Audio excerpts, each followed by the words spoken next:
The King's Weaver, Chapter 19. Tell him, Irava. Valtaire jumps. What are you? Wait, you're not Caleb. I ignore his crisis as best I can and rapidly reweave the now familiar reality of Caleb around me. I'm Caleb, I say.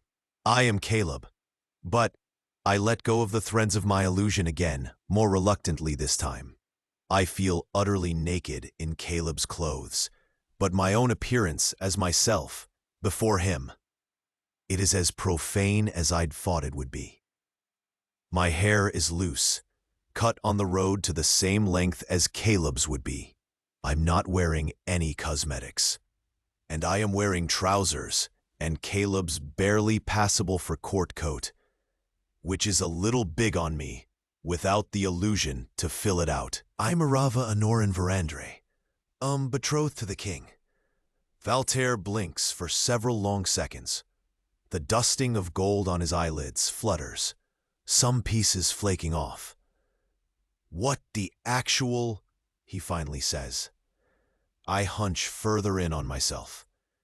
I want to put my illusion up again, but I know that isn't the best move right now. Not when he's currently trying to pick me apart like a puzzle with his eyes. Valtaire shakes himself. Okay. Tell me, please, how that makes any kind of sense. I didn't want to marry him, I say in a rush. I brace against the wall behind me.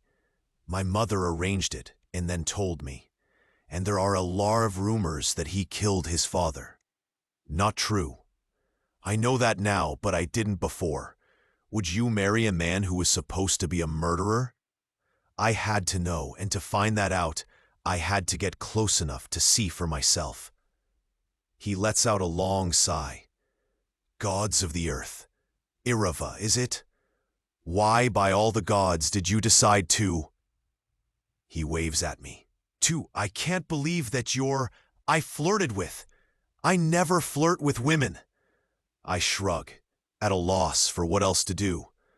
I'm not a good court lady, if that makes a difference. And I needed a disguise. You could have just asked him. No, I see the point there. No decent murderer would just confess to the crime.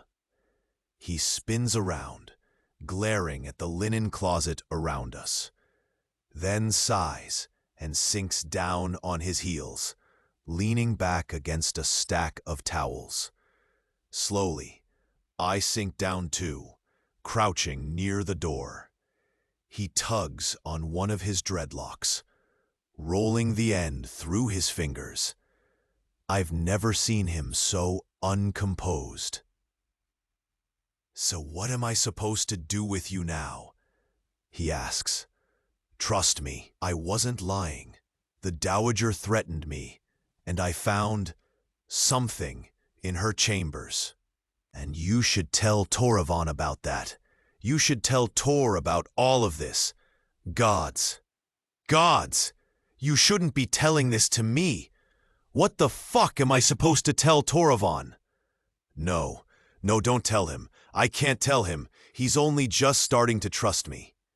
He aims a finger at me, which trust, I might point out, is misplaced. It's not, I snap back. He needs me. I can see the weavings the other weaver left behind, and I'm going to teach him how to see it too. And